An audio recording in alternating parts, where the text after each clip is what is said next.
มากับบ่มีเงินเด้อไปซื้อยากินเด้อใจโดยหน่อยเอาไปซื้อยากินเด้อไม่กินยาก็บ่กินเนาะไปซื้อแนวบำรุงเด้อไปหาหมอไปซื้อยามากินเอาเราเองก็บ่มีหยังถือว่าเป็นของขวัญปีใหม่เด้อ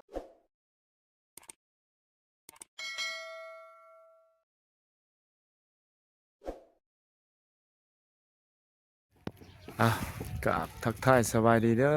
พ่อแม่พี่น้องFC เบอร์สุภุสุคนบ่ว่าอยู่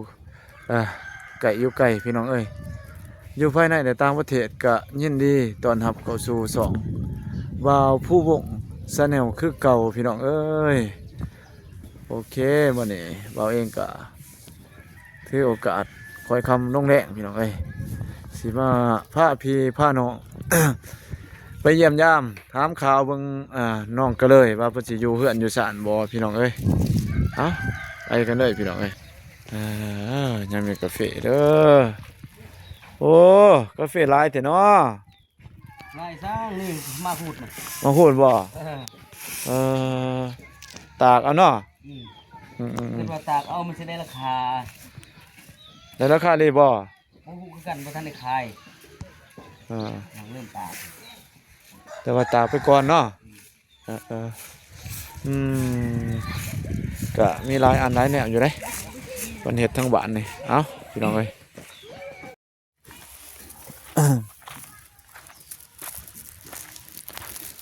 บ่เห็นสามพี่น้องเอ้ยเอ้ามีแต่ต่อพี่น้องเอ้ยไปหาน้องก็เลยแล้วบัดนี้ว่าเพิ่นอยู่เฮือนอยู่ซ่านบ่น้องก็เลยโอ้ยน้องก็เลยสิแม่นติ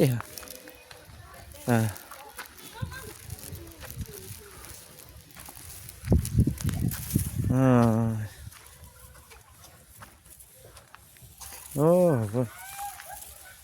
ว่าเองก็สิคอยพาพี่พ่อน้องย่างไปหาน้องก็เลยสบายดีเป็นเบาโดยสบายดีน้องก็เลยสบายดีโอ้เรียบร้อยบ่ขึ้นเฮือนขึ้นศาลโดยสำเร็จเนาะโดยว่าเองบ่ได้มาขอโทษนำเด้อโดยบ่ได้มาร่วมนำน้องก็เลยว่าเองก็ ไปเวียกล้วนเข้าร่วมกองประชุมทางการเพิ่นก็เลยบ่ได้มาร่วมเนาะโดยขอโทษนำในหลายๆน้องเอ้ยก็ถือว่าดีใจว่าเองก็ดีใจนำน้องที่สำเร็จนั่นแหละขึ้นเฮือนก็เรียบร้อยแล้วห้องน้ำก็ใช้เรียบร้อยแล้วบ่ห้องน้ำก็เลยสำเร็จแล้วห้องน้ำเนาะโดยไล่บ่ได้เลยห้องน้ำก็ได้เฮือนก็ได้ใหม่โจมงามแข็งแรงแล้วก็เฮือนครัวบ่ตอนนั้นน้องก็เลยโดยเฮือนครัวก็ไหลบ่แล้ววันนี้ครบเลยเด้เนาะโดยคักเลยได้บาดนี้ได้เรื่องแล้วเนี่ยนี่เบาขึ้นเฮือนโดยเอ้าเบาเองก็บ่มีหยังมาตอนมีแต่ซื้อน้ำบานมาตอนเพิ่นโดยใจเด้อเอ้าโอเคเอ้ามาพี่เป็นหยังเพียงแดดเป็นหยังมันอยากหนาวแน่พี่น้องเอ้ยเริ่มเย็นๆเนาะอากาศเนาะให้เพียงแดดซะบ่เองก็สิเพียงแดดคือกันเด้นี่ก็มาเยี่ยมยามบ่มีหยังหลายพี่น้องเอ้ยสิมาเยี่ยมยามน้องเพิ่นก็มาไว้พรเพิ่นขึ้นเฮือนใหม่เนาะแข็งแรงร่ำรวยเด้อเดี๋ยวอยู่ดีมีแห้งเด้อเว้ยไล่เฮือนใหม่เนี่ยขึ้นเฮือนใหม่นี่ก็สุขดีปีใหม่เด้อคำคุ้นเด้อเนาะขึ้นเฮือนใหม่เฮงๆเด้ถือเลขถือหวยนำเขาเลยเว้ยนี่ก็ปีใหม่อีกเด้ปี2025ก็ผ่านไปมื้อนี้ปี2026แล้วก็มีแต่เฮงๆหั่นแหละน้องเพิ่นก็โตเป็นผู้ใหญ่ขึ้นอีกปีนึงส่วนดาบ่าวก็เฒ่าไปอีกปีนึงเนาะนี่พี่น้องเอ้ยสิให้เบิ่งแม่นหยังเนาะตัวนี้เนาะแม่นหยังนี่คือเอิ้นก็เลยบ่ฮู้คือกันคือเอิ้นอีหยังนี่เป็นสัญลักษณ์แนวใดนี่ตัวนี้มันบ่งบอกแนวใดบ่ฮู้คือกันแต่ถ้าไผขึ้นเฮือนเขาก็เฮ็ดแบบนี้หรือว่าเป็นเอาสุกเอาใส่บ่หรือแนวใดบ่ตัวนี้นี่ว่าก็บ่แน่ใจเด้อน้องก็เลยก็ เพิ่นก็ยังบ่ทันฮู้ละเอียดเนาะยังน้อยพี่น้องเอ้ยเพิ่นก็บ่สามารถอธิบายได้ก็บ่เป็นหยังพี่น้องเอ้ย ก็มันก็มี ความหมายแหละในร้านความเชื่อเนาะเชื่อถือแต่ว่าน้องก็เลยเพิ่นก็บ่ฮู้ว่าสิอธิบายจังไดพี่น้องเอ้ยเอ้าเอ่อน้องก็เลยก็ มีหยังเฮ็ดหยังแหน่ช่วงนี้ก็เลย มาได้เฮ็ดหยังมาแต่เคี่ยวกาแฟ กาแฟบ่ โดย พี่ๆเอ้ามาเบิ่งกาแฟน้องก็เลยคือเฮ็ดจังซี่ก็เลย ปาก ตากบ่หลายคือบ่หลายเบิดยังอีกบ่แล้วว่าเบิดซ้ำนี่ ซึ่งนี่นะว่าเคี่ยวเด้เคี่ยวให้ โอ้ กิน เคลียร์เอามันตกอยู่ดินหั่นบ่ โดย พี่น้องเอ้ยปาโธ่เพิ่นว่า เคลียร์เอาเนาะ โดย เคลียร์สวนน้องก็เลยเองบ่ได้สวนพี่น้องเขาให้เคลียร์บ่แนวใด ส่วนแถวบ้านนี่ล่ะเขาให้เคี่ยวเขาพูดแล้วเขาให้ โอ้แถวบ้านนี่เนาะ โดย โอ้โธ่เคลียร์ก็พอได้ตากไว้แห้งก็จังเอาไปขายพี่น้องเอ้ยเอ้ามันหยังเนาะวันนี้เนาะเอ้ยนี่แหละก็พ่อไหลบ่หลวงบ่หลายได้สิได้จักลูกซ้ำนี่ โดย กาแฟน้องก็เลยได้แต่ นังนี่เนาะเขาให้เคลียร์เนาะ โดย พอได้เล็กๆน้อยๆไปใช้เบิดพ่อแม่ไปใช้มื้อนี้ พอบ่ฮู้ไปทางใด บ่แม่เพิ่นบ่ได้ไปเฮ็ดงานบ่มีเวียกเฮ็ดบ่นะ แม่ไปเคี่ยวกาแฟ แม่น้องก็เลยไปเคลียร์กาแฟเนาะ น้องบ่สบายโดย เป็นหยังล่ะน้องก็เลย ไข้เป็นหวัดของไอแล้วเป็นไข้หนัก เป็นไข้บ่ โดย โดยไข้ได้จักมื้อแล้วน้องก็เลย 2-3 มื้อ 2-3มื้อบ่ โดย แน่พี่น้องเอ้ยโอ้ยเนาะอากาศมันเปลี่ยนเนาะ โดย มันหนาวพี่น้องเอ้ยก็ไผก็อยากเป็นหวัดเป็นไอหั่นแหละเสียแต่ไรแล้วช่วงนี้เอ้ยบ่ว่าเด็กผู้ใหญ่เด็กน้อยก็เป็นหวัดกันไข้ง้อมแง้มกันทั่วบ้านทั่วเมืองพี่น้องเอ้ยส่วนไหนก็สิเป็นพยาธิหวัดพี่น้องเอ้ยบ่ฮู้ว่ามันเป็นแบบไรล่ะหวัดมันอยากหรือว่ามันกลายพันธุ์มาจากโควิดบ่หรือว่าจะได้เป็นก็แห้งเนาะ โดย จนได้เข้าห้องหมอพุ่นได้พี่น้องเอ้ยเป็นหวัดซื่อๆนี่จนได้ส่งน้ำซักยาจึงเอาอยู่พี่น้องเอ้ยโอ้อันตรายเด้อพญาธิคู่มือนี่พี่น้องเอ้ยก็ให้รักษาสุขภาพนั่นแหละ โดย พี่น้องก็คือกันเด้อ FC ก็ให้รักษาสุขภาพเออผมเสียกันหนาวหั่นแหละคันว่าใดมันหนาวมันเย็นก็กินน้ำอุ่นน้ำร้อนแนะสู้กับพญาธิตัวนี้นี่ก็สิจังซั่นแหละน้องก็เลย โดย มีแต่ให้รักษาหั่นแหละสุขภาพ เพราะว่ามันก็เฮ็ดจะได้แล้วโอ้ยนี่เด้คือว่ามีแคมมีหยังไปจีแคมบ่ โดย โอ้น้องก็เลยก็มีแคมได้พี่น้องเอ้ย เพื่อจะมีในเฮ็ดพลอย เอาคือบ่จีกได้หลายมาขายเขาขายแคมได้ช่วงนี้ ก่อนแทบดินเข้าเขาก็บอกหันจี้กันนี่บอลนะผู้พวกน้อง อ๋อ พลอยพอเป็นกุจี ได้บ่หลายเนาะหรือว่าเหลือขายเอามาเฮ็ดฝอยบ่หรือว่าไหลซ้ำนี่ ได้ซับนี่สิเอามาเฮ็ดพลอยสิ โอ้ยได้บ่หลายซ้ำพี่น้องเอ้ยเสียใจเนาะคิดว่าอะไรเป็น4-500โลเป็นต้นไข่เนาะมันบ่มีบ่พูดแต่ว่า สวนกาแฟเนาะบ่มีบ่ บ่ มีบ่หลายบ่ ซับนี่ โอ้ย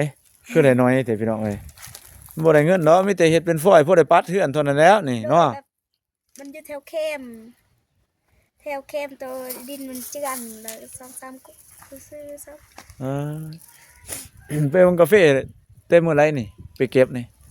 นี่ แม่น นี่พอเก็บดนแล้ว บ่ไปมันกาแฟน่ะเป็นจังได๋งามอยู่บ่พอเบิ่งอยู่บ่ตัวมันเจือนยังหลายบ่ มันเจือนว่าสิไปขึ้นไปซับใหม่ขึ้นไปปลูกใหม่ สิปลูกเอาไม้บ่ดุ โดย นี่บ่เบี้ยอาหาร โดย โอ้ยเบี้ยพี่น้องเอ้ยคือบ่เห็นอยากงามปานใดเนาะ โดย นี่แหละเบี้ยกาแฟน้องก็เลยนี่พี่น้องเอ้ย ตัวนี้มันกะเอาเองบ่ละซื้อเข้ามาเฮ็ดจังซี่ กะเอาเอง กะเองนั่นแหละพี่น้องเอ้ย เฉพาะว่าบ่อยากงามปานใดกาแฟอ่าถือว่าตัวนี้ซ้ำนี่ฝนตกแล้วรู้ฝนสิมานี่ปลูกได้บ่ซ้ำนี่สิปลูกปีนี้บ่ปี2026นี่บ่ โดย แล้วรู้ฝนนี่บ่เขาปลูกใช้เดือน6นี่ไหนเดือน6เดือน7นี่ปลูกกาแฟนะ โดยก็เขาปลูกค่ะก็ปลูกคือกัน แม่นเวียตัวนี้นี่เนาะ โดย พี่น้องก็สิประมาณอยู่ที่4-500นี่ละซ้ำนี่ประมาณนั้นแหละเบาเองก็เคยบงเบียร์กาแฟเบาเองก็เฮ็ดอยู่ปีก่อนๆนี่ก็เฮ็ด 2-3 พันก็พอได้ปลูกไปน้ำหมู่พอแล้วว่าไปสวนก็พอได้เห็นกาแฟก็แก๊กๆน้ำหมู่ก็บ่งามเฮาบ่ได้รักษาปานใดดินแน่เนาะ โดย บนดินบ่งามก็อยากยุ่งแน่พี่น้องเอ้ยยากว่ะ บ่าวเองก็พวกหมู่น้องก็เลยบ่สบายเซาไว้ๆเด้อ โดย โอ้โดยเซาไว้ๆเด้อน้องเอ้ยเฮ็ดจังไดเนาะเป็นได้จักมื้อได้เป็นไข้ 2-3มื้อเลยนะ 2-3มื้อได้เนาะ โดย เป็นไข้2-3มื้อได้พี่น้องเอ้ย เป็นแต่ไข้หวัดซื่อๆบ่ได้ไปบ่ได้ไปซื้อยามากินบ่ได้ไปสุขศาลาบ่ บ่ เอ้าคือบ่ไปแหละมันบ่แห้งบ่แล้วมันแนวใด บ่อยาก บ่อยากไปบ่ โดย ห่วยไปคันมันเจ็บมันเป็นแห้งนี่ไปได้เด้อ โดย หากขวยไข้แน่บ่ได้นี่ได้แนวใด เห็นแหน่ ไข้แน่แล้วเนาะ โดยแบบบ่อยากกิน บ่ได้กินยาบ่มีแต่เจ็บคอเป็นหวัดซื่อๆบ่ กับเป็นไข้แน่แต่ เออ สิเศร้าแล้วแบบเขาเคยแหละบ่เคยไปตอนนั้นบ่เคยไป มีแต่ว่า แค่ย่า โอ้แค่ยาบ่ โดย เอาแค่อีหยังยามันเม็ดน้อยๆหนึงบ่ยานมันดอก ว่าถ้าเขากลืนมันก็กลืนบ่ลง เอ้ยไปยานมันขมหั่นบ่บ่มักตัวมันขมหั่นบ่ โดย โอ้ยมันสิได้อมโดนเฮายัดใส่ได้ก็แม่น ว่าถ้าเฮายัดใส่แล้วเขาคือสิกลืนมันบ่เข้ามันบ่ลงคอมันสิ ออกคืน โดย โอ้ยบ่เปลี่ยนดอกแน่น่ะ ซ้ำลูกเบาวงละเบาคือกันแหละกินยากินแต่ยาหวานนั่นแหละยาที่ว่าเป็นยาเด็กน้อยกินได้คำว่ายาขมนี่หากออกเบิดโดดโอ้ยบ่ย้านยาเขาซักหั่นเจ็บกลัวเป็นตาย้านกลัวเขาซักอะคำว่าให้เลือกเอาซักกับ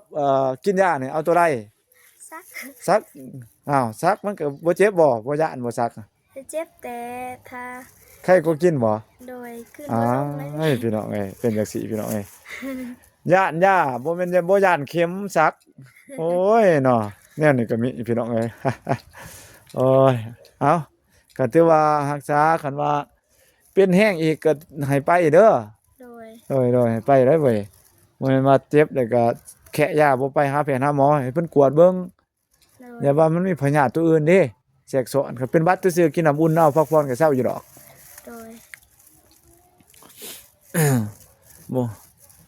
นี่เพิ่นคั่วเพิ่นก็แน่นหนาดีเด้เพิ่นคั่วนี่นี่เพิ่นคั่วน้องก็เลยนี่ก็เรียบร้อยเบิดซุอันนี่เด้ยังก็ได้แหละไผแน่มามื้อนั้นเอาเองถามขอถามน้องก็เลยเติมเนาะมื้อขึ้นเฮือนทีมงานเฮาไผแน่มา นาเบาฝุ่นนาเบาเจ็บนาเบาตุ้นนาเบาโวอันนั้น อันนั้นบ่เอานุ่งอีหยังก็มาเนาะ โดย โดยเพิ่นก็มาแสดงความยินดีนำดีแล้วเนาะ โดย มีแต่ว่าปีใหม่เริ่มต้นชีวิตใหม่ถือว่าก็สู้ต่อไปแล้วก็เฮงๆลำๆรวยๆหั่นแหละเด้อเบาเองบ่ได้มาก็ขออวยใส่ให้พรให้น้องพร้อมด้วยครอบครัวมีแต่ความสุขความเจริญเด้อสุขภาพเข้มแข็งแข็งแรงอายุมันขวัญยืนเด้อเฮงๆหั่นแหละ โดย เฮ็ดหยังก็ได้เงินเฮ็ดไปไสก็เฮ็ดหยังก็พอไหลมีคนสนับสนุนมีคนหักคนแพงหลายๆแล้วก็ไปรับจ้างรับบ้านก็ได้เงินกาแฟก็ให้จบให้งามแล้วก็เก็บเงินให้มันได้ให้พอได้อยู่ได้กินเด้อ โดย อ้าวเฮงๆนอนก็รับฝันดีอยู่บ่คืนนอนเฮือนใหม่นี่ โดย ฝันดีอยู่เนาะ โดย คือว่าพวกแม่พิมพ์มามื้อนึงนี่เพิ่นมายามบ่แม่พิมพ์แม่เพี้ยนเพิ่นได้มาฮอดเฮือนน้องบ่ได้มาเนาะ โดย มีแต่ไปรับเพิ่นบ่ได้ไปบ่ไปรับเพิ่น โดย เออ ไปส่วนระบบสายฝน เออมื้อนั้นเนาะเว้าเองก็ โดย ไปคือกัน พอดีคือ มีถือว่าได้ไปแต่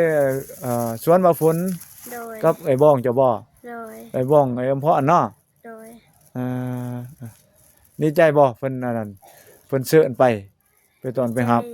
ไผล่ะมารับอ้าวบ่ฝนบ่หรือไผ ตะเบาเที่ยง บ่าวเตียงทองเพิ่นมารับเอาอยู่พี่เด้อเนาะ โดย ดีเด้อเด้โดยเอานี่แหละมีแต่ผู้ใหญ่เพิ่นฮักเพิ่นแพงเพิ่นรู้โตนสงสารก็รักษาสุขภาพเลยก็